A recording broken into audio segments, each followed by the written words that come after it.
welcome back to Wounded on Sixes.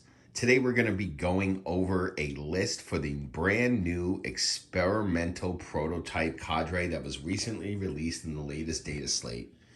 We're going to break down the list, go over the strategy, and maybe even think about things in the future that we can add to this list to make it click that much better.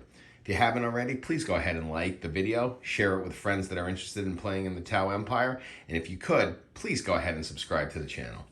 So let's get started with the list breakdown. So I'm going to start right here in the middle because I think that every single Tau army should take 245 points and put it into these four units right here.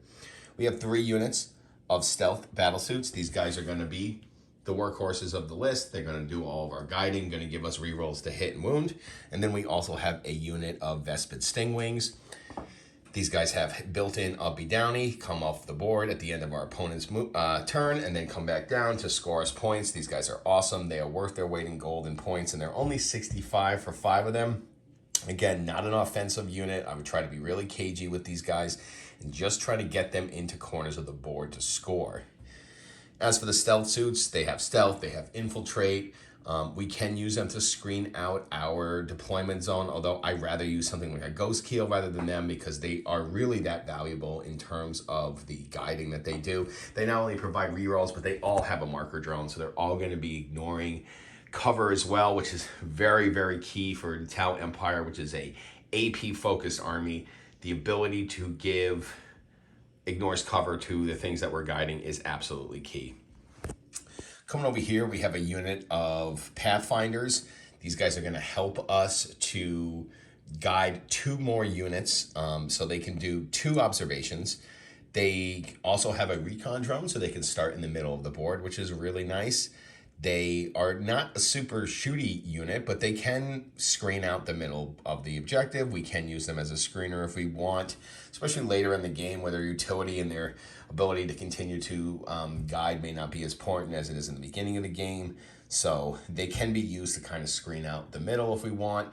But these guys are awesome to start out like near our natural expansion, get up in a position, and then provide 2 observations a turn.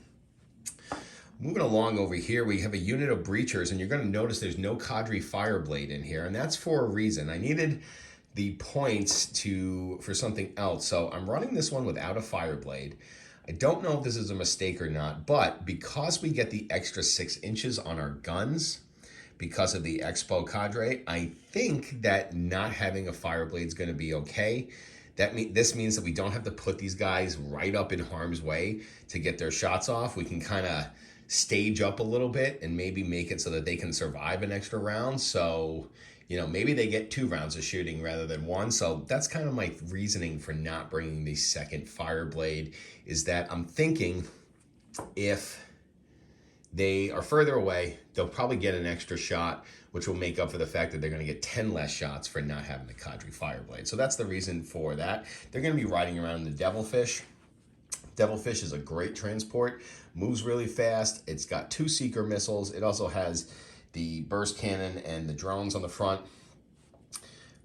This unit is really good for after it drops off the units to put it in a position where it can kind of move block, especially in firing lanes, or to prevent vehicles or mounted units from getting at our breachers from one side. So making sure that you stage this Devilfish the right way to move block whatever side of the board your breachers are not coming out on is very, very important. Moving right along, we have an Ethereal here, and this is the guy that I replaced the Cadre Fireblade for, really because this is a very CP heavy detachment, and I really want to try to generate as much CP as possible.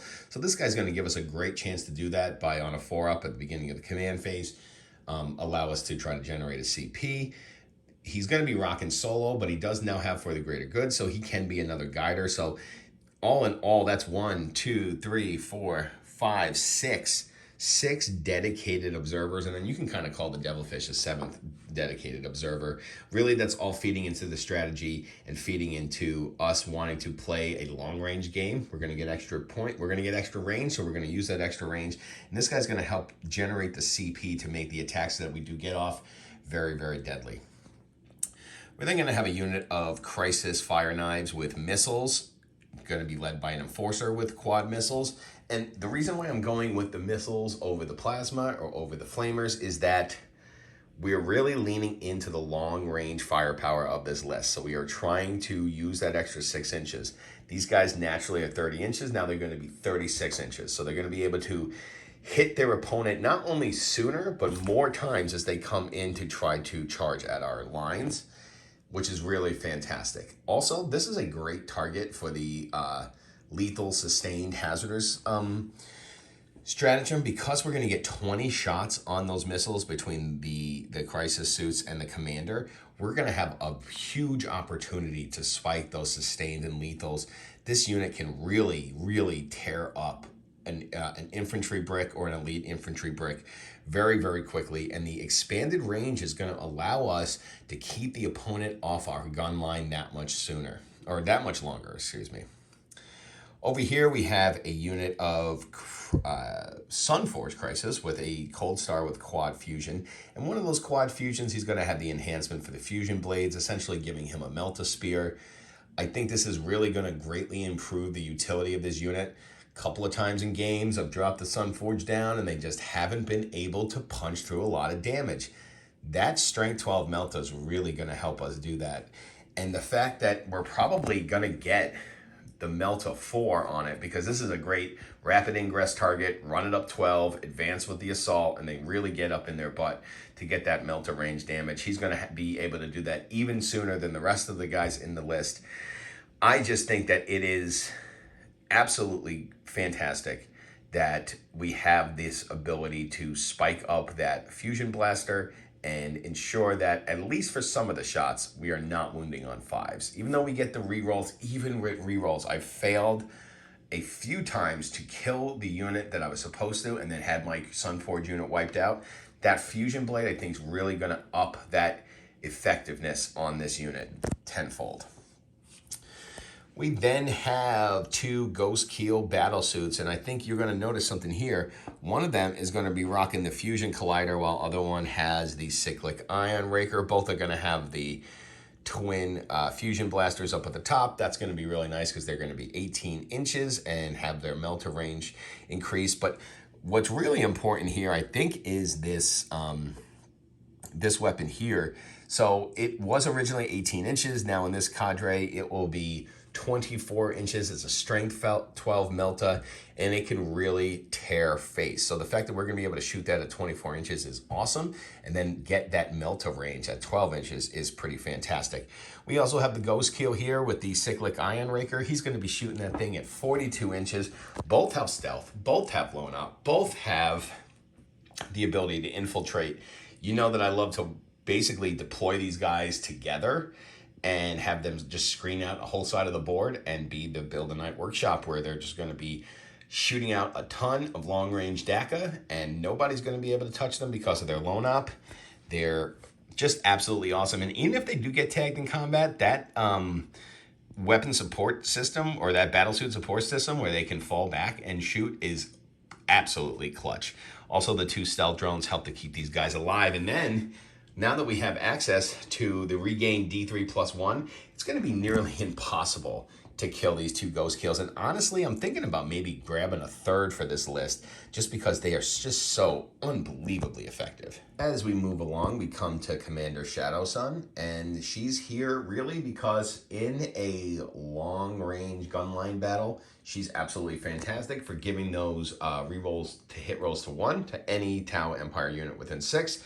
She also helps to maybe regenerate a CP if a command point is spent within 6 inches of her on a 5-up reroll. So a little bit of redundancy with the ethereal, so make sure that we're really generating those CP. But honestly, she's also really good because of the detachment rule, because all of her guns were kind of close range, especially like her fusion blaster and stuff like that. It's a strength 10 weapon, which is pretty good for such a small model. She's awesome for doing secondaries like containment, sabotage, things close to your front line, even like area denial early in the game, because you can really lean into that lone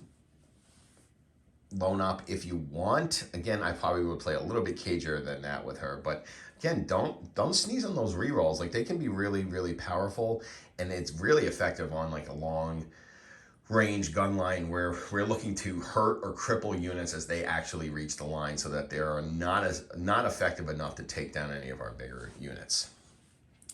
We then have a unit of broadsides, one with the missiles, one with the railgun. I only have one with missiles. If I had two, I'd probably be running two with the missiles. But since I don't, I'm going to have the one with the railgun. They're each going to have a seeker missile, and they're each going to have two missile drones. These guys are awesome for the experimental ammunition stratagem or the lethal and sustained, because they can get feel no pains to their hazardous mortals that they take. If they do take them, it makes them a really good target for that. That's kind of why I'm bringing the missile sides, just to get a little bit extra benefit should we use the sustained and lethal strat on them. But I think it's a pretty good unit all around. We'll see how the missiles do. Like I said, if they perform well, I might go ahead and pick up another one of missile sides there. But just remember that you're going to have to do your hazardous on the missile drones as well. So that's just something not to forget there. You'll notice I'm not bringing the twin plasma. I am bringing the weapon support system to make sure that they are maximizing their hits when they do them. Moving right along here, we have two Hammerhead gunships. Now, I'm bringing back in the Hammerheads for kind of a local meta reason, in that, you know, I played my tournament last week, and almost every single army there was a Space Marine army. Tons of tanks, Lancers, the Ballistus Dreadnought is absolutely everywhere. Now they have these Hammer Strike speeders running around. This is like an excellent answer to Space Marine vehicles, because most, if not all, do not have an invul, so they really cannot stand up to the Strength 20, -5, D6 plus 6 damage of that Hammerhead. We're also going to have two Seeker missiles here to give us even that much more long-range DACA. And, you know, the Accelerator Burst Cannon that we're going to be rocking on each one of these, or the Accelerator Burst Cannons on these, will also function excellent, because they're going to be 24-inch range. So should something get close up to our Hammerheads, we're going to be able to send back that light infantry as well as their vehicles. Last but certainly not least, we have a Piranha. This is going to have two Seeker missiles. It's going to have that really good fusion that's now going to be 18 inches with a 9-inch Melta 4 on it, and the two drones. This is a really good get up on the board and stake out an objective, move block, screen. Again, they usually don't live very long because they're only T7 with 7 wounds. So what I like to do is just run them up the board, hopefully score secondary with them just moving, shoot their Seeker missiles, and hope for the best.